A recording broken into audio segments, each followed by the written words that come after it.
1 кг червени ябълки. Обелваме. Почистваме.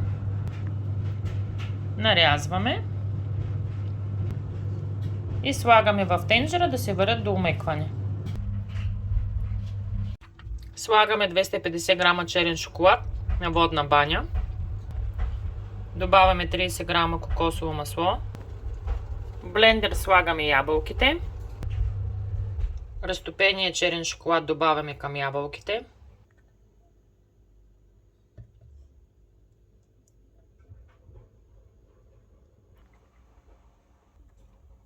Пасираме. Пробваме от получената смес. Ако има нужда и при вас вкус, може да добавите еритритол. Аз добавих 50 грама. Разбъркваме. Изсипваме във форма за торта. И слагаме във фризер да се охлади. Така изглежда тортата отвътре. Да ви е сладко.